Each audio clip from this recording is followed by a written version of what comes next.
This is Mexico. You know, our neighbor down south a ways.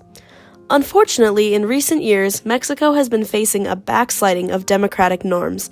Their Freedom House score has declined from 65 in 2017 to 62 in 2018 to 63 in 2019 to 62 in 2020, and their lowest score yet, 61 in 2021. This is due to three factors: rule of law being undermined by corruption and violence, a flawed electoral system, and suppression of the development of civil society. Mexico's rule of law is being undermined by corruption and violent groups.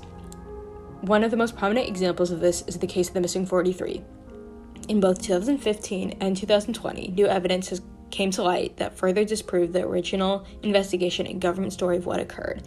An independent investigation by the Inter-American Commission on Human Rights found that not only was there no evidence of fire on satellite images, but there was also raid that night. To add on, it was discovered that the chain of evidence that led to the remains of one student being identified was broken, calling into question if his remains were planted in the dump. This case proves that Mexico does not have strong rule of law through both the initial killing of the students and the corrupt investigation by officials. And this corruption goes further than a single case. In 2018, according to several current and former U.S. officials, CIA analysts concluded that drug trafficking groups had gained effective control over about 20% of Mexico. There was a 180% rise in homicides by criminal groups from 2014 to 2018, and it keeps increasing. Police have been unable to control these homicides.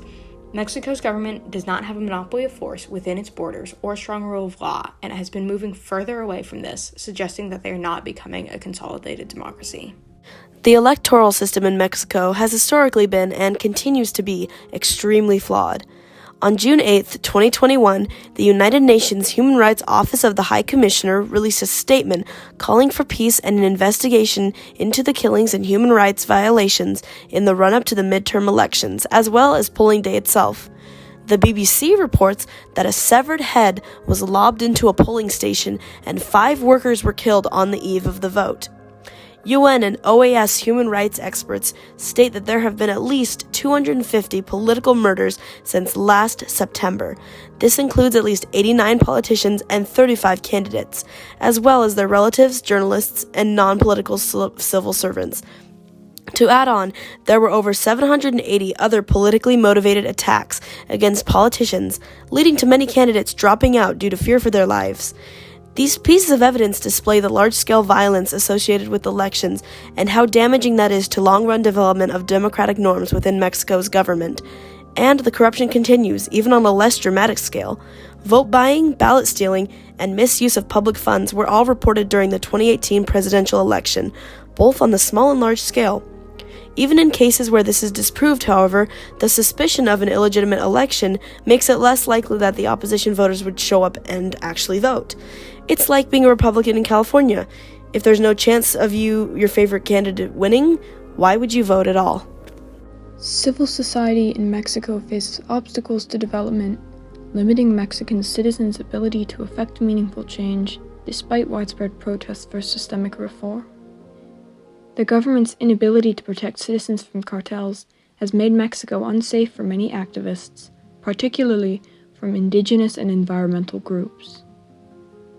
The Mexican government agency designed to protect freedom of speech, journalists, and human rights activists was defunded in 2020. Since, Mexico has become the least safe nation that is not at war for journalists, with 6 assassinated in the past year.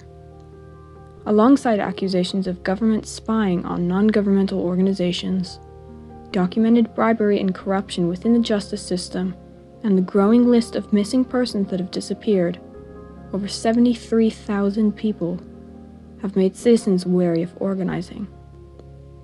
Despite Mexico's long history of local labor organization and established struggle against oppression, the influence of cartels and government corruption has made exercising civil liberties more dangerous than ever. Non-governmental organizations face serious obstacles to operating within Mexico, limiting oversight and available pathways for citizens to safely challenge the government. Though we hope for the best for Mexico's future, the situation there is grim. with widespread violence, fraud, corruption, and oppression stifling chances at becoming a consolidated democracy. To close, Jose Antonio Crespo, a Mexico City analyst, said of the country, "We are going backwards. We are losing what we gained in the last 30 years."